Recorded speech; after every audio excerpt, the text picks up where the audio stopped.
दीपावली प्रकाश का पर्व। दीपावली यानी दीपकों की श्रृंखला। हमारे भारतवर्ष में जितने भी संप्रदाय हैं, करीब करीब सभी संप्रदायों में ये पर्व का बहुत बड़ा महत्व है।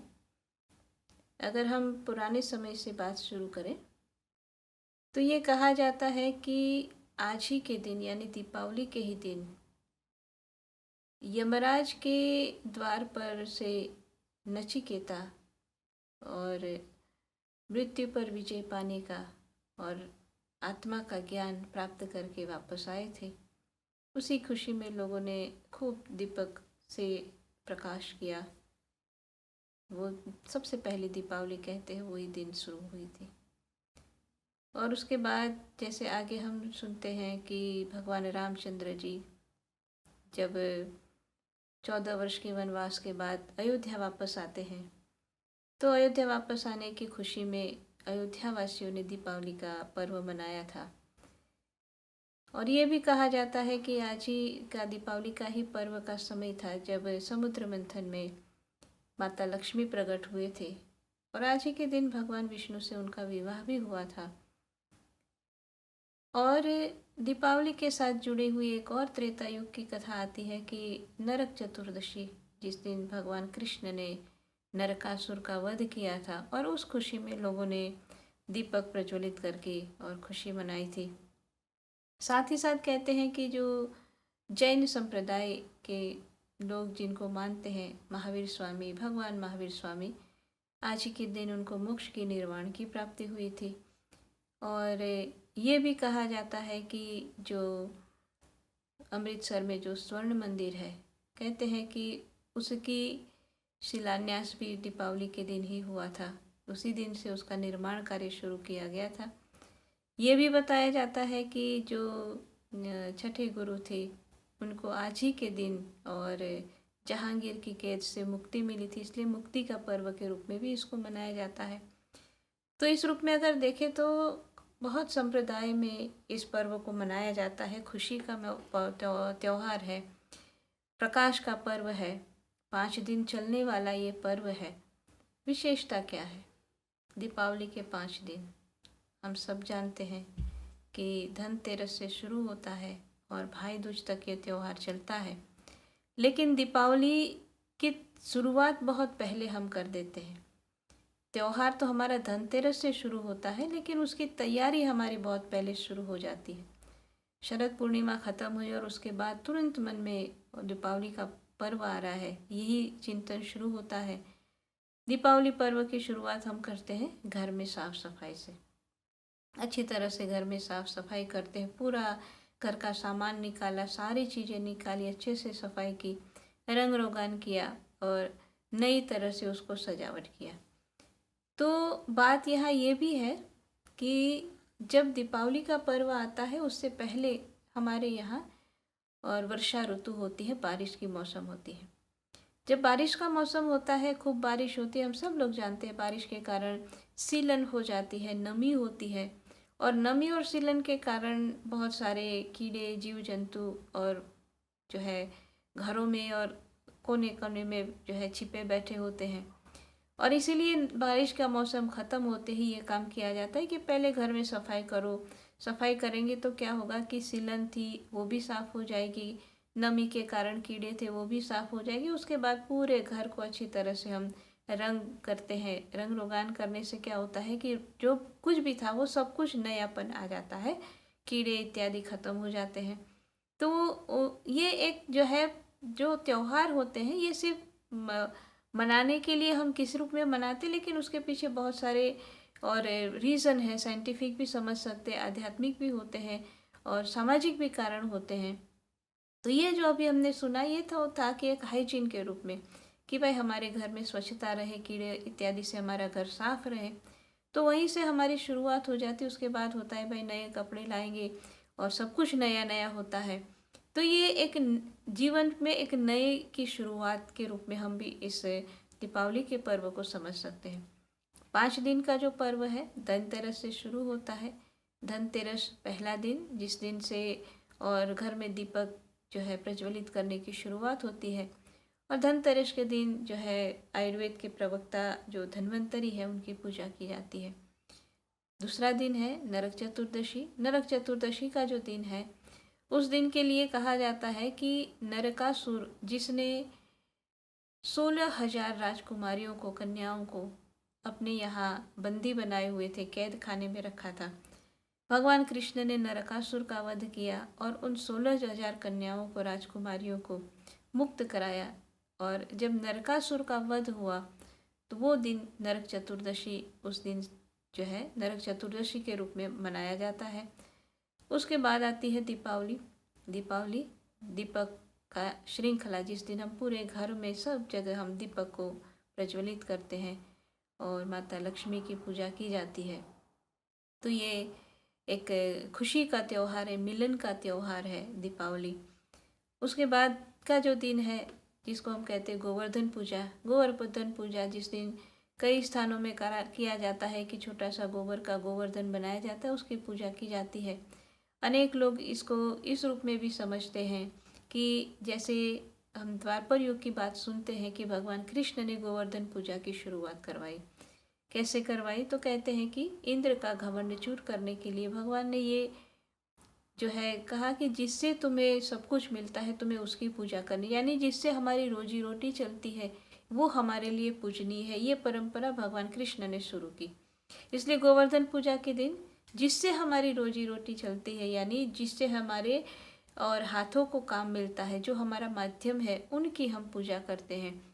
जैसे जो भी साधन होता है, हमारी कमाई का जो माध्यम होता है, उससे हम पूजा करते हैं। ये गोवर्धन पूजा है। और उसके बाद आता है भाई दूज का दिन। भाई दूज यानी भाई और बहन दोनों के प्रेम का ये दिन होता है, जिसमें वर्ष में एक ही ये दिन होता है जब भाई अपने बहन के यहाँ जाता है और जो है बहन अपने हाथों से उसको तिलक भी करती है, भोजन भी कराती है और बदले में भाई अपनी बहन को कुछ देते भी है। तो ये जो परंपरा है उसके पीछे एक ये भी बात समझने वाली है, क्योंकि पुराने समय में क्या होता था कि अभी की तरह नहीं है कि हर रोज बात भी हो रही है, कभी भी मिल भी रहे हैं। पहले इतनी जल्दी लोग मिलते भी नहीं थे आपस में, तो यही त्योहार का ही एक माध्यम होता था। तो वर्ष में एक दिन होता था जब कि भाई अपनी बहन के यहाँ जा रहा है और बहन के यहाँ जा कर के, और जब जाता है तो ऑब्वियसली जब जाएगा तो अपनी बहन की सारी परिस्थिति, उसका हालचाल, सब कुछ उसको समझ में आएगा।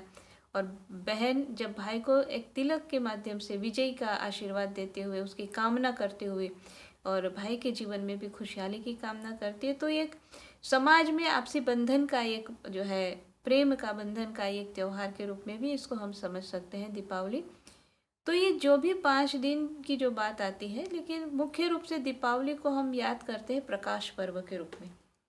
दीपक और प्रकाश, ये दोनों दीपावली के साथ जुड़ी हुई बातें हैं। तो हमारी जो है संस्कृति में दीपक को वास्तव में ज्ञान और सत्य का प्रतीक माना जाता है। ज्ञान और सत्य। ज्ञान से हम समझ सकते हैं कि जो भी हमको जानना है, हम जानकारी जो प्राप्त करते हैं, जानना, ये सब कुछ ज्ञान के अंतर्गत आता है। हम क्या क्या चीज़ें जानते हैं, किस तरह से जान सकते हैं। तो उपनिषद में एक कथा आती है और उसमें याज्ञवल्क्य और गार्गी के बीच का संवाद बताया जाता है, जिसमें याज्ञवल्क्य ऋषि ये कहते हैं कि दिन में हमारा जो कार्य है, यानी जो कुछ भी हम पाएंगे, प्राप्त करेंगे, समझेंगे, सब कुछ होता है, वो प्रकाश जो होता है वो सूर्य का होता है। उसके सूर्य के प्रकाश में हम सब कुछ समझते हैं, प्राप्त करते हैं। अगर सूर्य का प्रकाश नहीं है तो चंद्रमा का प्रकाश होता है। चंद्रमा का भी अगर प्रकाश नहीं है तो कहते अग्नि का प्रकाश होता है। अगर अग्नि का प्रकाश भी नहीं है तो वाणी के प्रकाश से हमारा काम चलता है। और अगर वाणी का भी प्रकाश ना हो, वहाँ आत्मा का प्रकाश काम आता है। ये एक छोटी सी कथा हमारे उपनिषदों के अंदर हम सुनते हैं, समझते हैं इसको। तो यहाँ पर जो बात बताई जाती है कि प्रकाश, प्रकाश ज्ञान का प्रतीक है। ज्ञान और प्रकाश दोनों को एक रूप में बताया जाता है। क्या होता है ज्ञान और क्या होता है प्रकाश? तो हम एक बात अच्छी तरह से जानते हैं कि जहाँ प्रकाश होता है वहाँ पर हम बहुत ही क्लैरिटी से, सफाई से, साफ साफ जो जैसा है वैसा हम देख पाते हैं। अगर अंधकार है तो हम देख नहीं पाएंगे। अंधकार है तो हमारी दृष्टि जो है धूमिल हो जाती है। तो प्रकाश में हमें जो जैसा है वैसा साफ समझ में आता है, दिखाई देता है। तो इसी तरह से प्रकाश से हम एक बात समझ सकते हैं कि प्रकाश के माध्यम से हमारे अंदर क्लैरिटी आती है। प्रकाश की ज़रूरत कहाँ कहाँ पर होती है, कहाँ कहाँ हमें प्रकाश चाहिए। तो जैसे हम दिन के प्रकाश में जानते हैं सारे काम हमारे दिन के प्रकाश में हो सकते हैं, यानी हमारे कार्यों को करने के लिए हमें प्रकाश की आवश्यकता होती है। लेकिन ये जो याज्ञवल्क्य और गार्गी का संवाद है उसमें जो बात समझनी है वो ये है कि सूर्य का, चंद्र का और अग्नि का प्रकाश जहाँ पर होता है वहाँ पर हम जो कुछ भी प्राप्त करेंगे वो हमारे इंद्रियों के माध्यम से प्राप्त करेंगे। लेकिन ज़्यादातर हम जो अपने जीवन में प्राप्त करते हैं, अनुभव करते हैं, ये देखने के माध्यम से सब कुछ प्राप्त करते हैं। ज़्यादातर हम देख करके समझने की कोशिश करते हैं।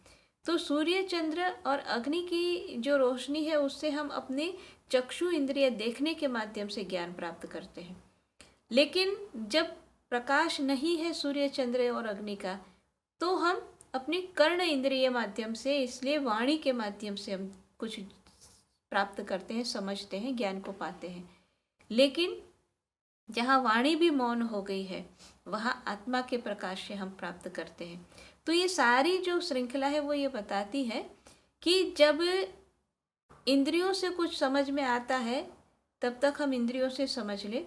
बहुत सारी बातें हैं जो इंद्रियों से नहीं समझ पाते हैं, तो उसके लिए हमें मन और बुद्धि और आत्मा के प्रकाश की आवश्यकता होती है। इंद्रियों से जो ज्ञान प्राप्त करते हैं उसमें कुछ हद तक हमारे मन में प्रकाश होता है, और जब हम वाणी से कुछ प्राप्त करते हैं तो वहाँ कुछ हमारे मन बुद्धि के अंदर प्रकाश होता है।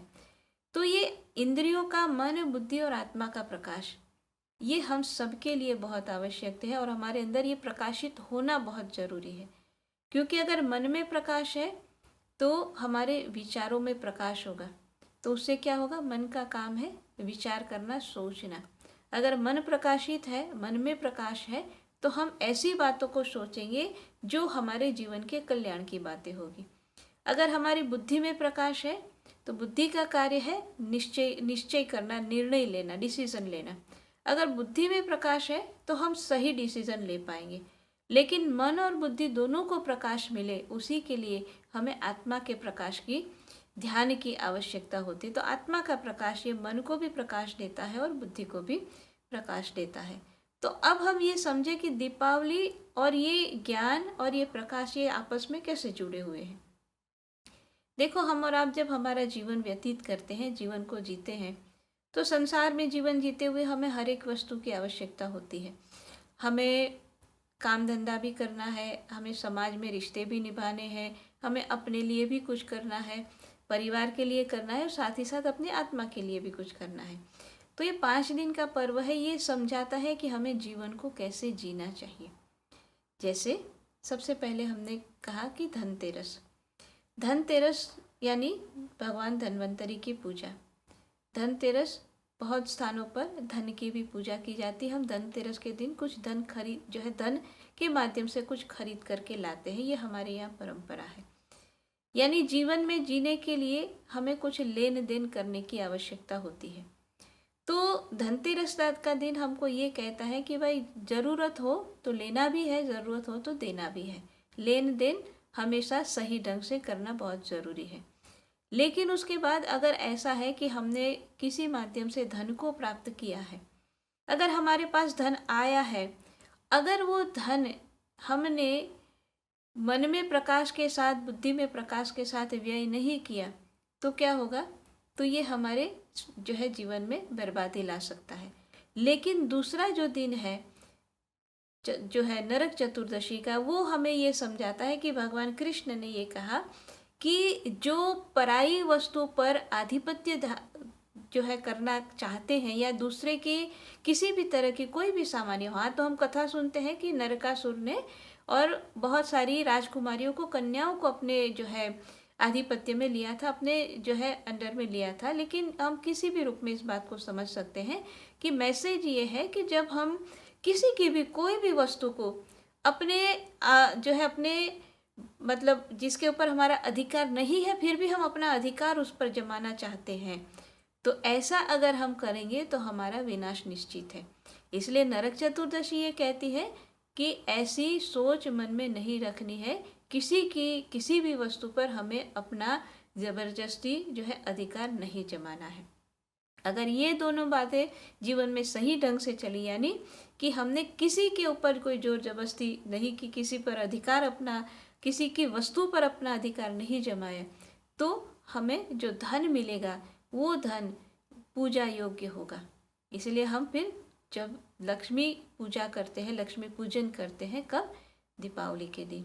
तो फिर उसके बाद दीपावली का दिन हमारे जीवन में आएगा जिसमें हमको शुद्ध रूप में, बहुत ही पवित्र रूप में माता लक्ष्मी के आशीर्वाद प्राप्त होंगे और माता लक्ष्मी हमारे पास रहेंगी।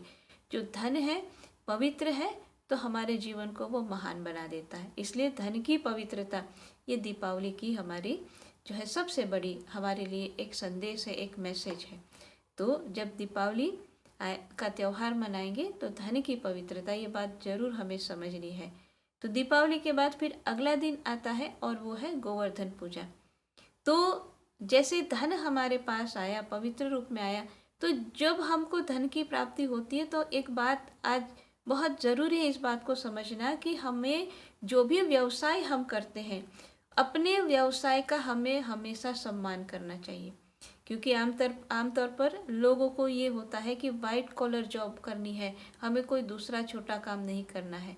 लेकिन ये जो गोवर्धन पूजा है ये समझाती है कि काम कोई भी छोटा नहीं है, लेकिन जिसके माध्यम से आपको बहुत कुछ प्राप्त हो रहा है उसका सम्मान जरूर करो, चाहे जो भी आपका काम है। अगर आप लकड़ी का काम करते हैं, अगर आप राजमिस्त्री है, अगर आप प्लम्बिंग का काम करते हैं, जो भी काम है, हर एक काम अपने आप में महान है, क्योंकि उसके माध्यम से हमको बहुत कुछ प्राप्त होता है। इसलिए जो अपने काम का सम्मान करता है उसको समाज में सम्मान मिलता है। जो खुद ही अपने काम का सम्मान नहीं करेगा उसको कभी समाज में सम्मान नहीं मिलता है। इसलिए गोवर्धन पूजा भगवान कृष्ण का ये संदेश कि जिससे हमें कुछ मिलता है उसी की पूजा करो। हमको जिससे बहुत कुछ प्राप्त होता है, हमारा व्यवसाय, वो हमारी पूजा होनी चाहिए। व्यवसाय को जब हम पूजा के रूप में लेंगे तो कभी हमारे अंदर नेगेटिव भावना नहीं आएगी, हमारे अंदर नेगेटिविटी नहीं आएगी और हमारे पास कभी भी काला धन नहीं आएगा। तो गोवर्धन पूजा कहती है कि व्यवसाय को पूजा के रूप में अपने जीवन में जो है लागू करो, अपने जीवन में लाओ पूजा के रूप में व्यवसाय को भी। और अगर ऐसा होता है तो फिर समाज में, जैसे फिर उसके बाद अगला दिन आता है भाई दूज, यानी जिसपे अभी हमने सुना कि जिसमें बहन जो है अपने भाई को तिलक करती है, वो विजय तिलक के रूप में बताया जाता है। तो अगर हम अपने व्यवसाय को पूजा के रूप में अपने जीवन में धारण करते, पूजा के रूप में अपने व्यवसाय को करेंगे, तो हमारी विजय निश्चित है। अब विजय का मतलब ये नहीं है कि हमें किसी को हराना है। विजय का मतलब ये होता है कि हम अपने आप में विजय प्राप्त करते हैं, अपने कार्य में जो हम कर रहे हैं उसमें हम पूर्णता की तरफ आगे बढ़ते हैं। तो जीवन को हमें किस तरह से जीना चाहिए, ये दीपावली के 5 दिन हमें अच्छी तरह से समझाते हैं।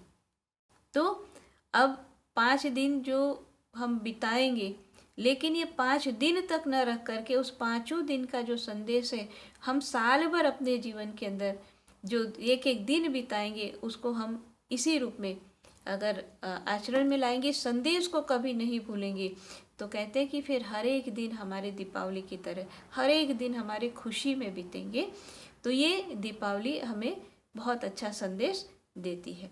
साथ ही साथ अब इसका अगर हम आध्यात्मिक महत्व समझे, तो जैसे दीपावली का त्यौहार आता है अमावस्या के दिन, लेकिन अमावस्या के दिन जो हम दीपक प्रज्वलित करते हैं, उस दीपक को देख करके अपने आप में हमको कितनी अंदर में खुशी होती है। दीपक का प्रकाश अपने आप में अपने अंदर में एक अलग ही अनुभव को देता है। तो प्रकाश क्या है, ये हमें दीपावली का पर्व समझाता है। जैसा अभी हम सुन रहे थे कि प्रकाश की आवश्यकता हमको सब जगह है, प्रकाश सिर्फ बाहर ही चाहिए ऐसा नहीं है, प्रकाश की आवश्यकता हमको अपने अंदर भी है। आज के समय में बहुत ज़्यादा हमें आवश्यकता है। क्यों? क्योंकि आजकल हम अक्सर देखते हैं कि लोगों का जो है ये मतलब आमतौर पर देखा जाता है कि लोगों के अंदर कहते हैं कि फॉगी माइंड हो गया, मन बहुत ही कंफ्यूज रहता है, पता नहीं चलता है क्या करना चाहिए, किस दिशा में जाना चाहिए। क्यों फॉग हो गया? क्योंकि वहाँ प्रकाश नहीं है। जहाँ प्रकाश होता है वहाँ सब कुछ साफ दिखाई देता है। अगर हमारे मन के अंदर ऐसी बात हो रही है कि हमारे मन में क्लैरिटी नहीं आ रही है, इसका मतलब है कि हमारे अंदर प्रकाश की, मन के अंदर प्रकाश की कमी है। अगर हम कोई निश्चय ठीक से नहीं कर पा रहे, हमको समझ नहीं आ रहा है कि ये करे कि वो करे, हम डिसाइड नहीं कर पा रहे हैं, इसका सीधा सा मतलब होता है कि हमारे बुद्धि में प्रकाश नहीं है। तो मन को भी प्रकाश चाहिए, बुद्धि को भी प्रकाश चाहिए। ये सारी बातें जो है दीपावली हमें समझाती है। और इसीलिए दीपावली के पर्व को सिर्फ 5 दिन तक सीमित न रखते हुए, लेकिन हमेशा के लिए हम इस बात को याद रखें कि हमारे मन को भी प्रकाश चाहिए। और मन को प्रकाश जो है हमें मिलता है जो है साधु संतों की, सज्जनों की वाणी से। उनकी जो सीख है, उनके जो विचार है, उनके जो सत्संग है, उसके माध्यम से हमको ये मन को प्रकाश मिलता है। और इसी तरह धर्म ग्रंथों के अध्ययन से हमारी बुद्धि को, स्वाध्याय से हमारी बुद्धि को प्रकाश मिलता है। और जब हम मेडिटेशन करते हैं, ध्यान करते हैं, तो वास्तव में मन, बुद्धि और आत्मा तीनों ही प्रकाश, आत्मा अपने आप में स्वयं प्रकाशित है, लेकिन जब ध्यान में उस प्रकाश के साथ हम जुड़ते हैं तो मन और बुद्धि के साथ साथ हमारे जीवन के अंदर भी प्रकाश हो जाता है। और इसीलिए दीपावली का पर्व हम मनाएं, खूब खुशी मनाएं, खूब खुशियों में, क्योंकि ये मिलन का पर्व है। यही एक पर्व है जिसमें हम आपस में एक दूसरे के घर जाकर के मिलते हैं, खुशियाँ बांटते हैं। तो नयापन, सब कुछ नया नया करते हैं हम, घर में सब कुछ परिवर्तन लाते हैं। और हमारे जो है कपड़े नए करते हैं, पर्दे बदलेंगे, पेंट करेंगे, नया कुछ न कुछ नई चीज़ें लाते हैं। तो ये पर्व कहता है कि जिस तरह से इस सब चीज़ों में नयापन लाते हैं, तो हम अपने अंदर भी कोई नयापन लाए।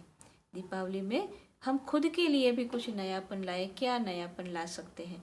नयापन आता है हमारे विचारों में, हमारी आदतों में, कि हम जो सफाई करी पूरे घर की, तो हम अपने अंदर की भी सफाई करें, अच्छी तरह से देखें कि भाई कौन सी ऐसी गंदगी है जिसने मुझे बहुत परेशान कर रखा है। उन गंदगियों को निकालें, उन बातों को छोड़ दें जिन जिन बातों से हमने आज तक बहुत कुछ अपने आप को कष्ट दिया है। उन बातों को छोड़ने के लिए दीपावली का पर्व है। तो अंदर की खूब अच्छे से सफाई करें, नयापन लाए, जो नयापन हमारे विचारों में नयापन लाए, हमारी आदत में नयापन लाए, हमारे व्यवहार में नयापन लाए।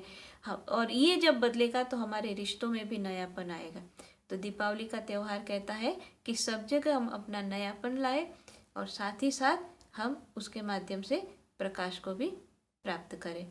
तो अंत में यही जो है मैं प्रार्थना करती हूँ कि इस दीपावली में हम सब के जीवन में, हमारे विचारों में, हमारे मन में, बुद्धि में, सब जगह प्रकाश हो और ये प्रकाश का पर्व वास्तव में हमारे जीवन को प्रकाशित करे।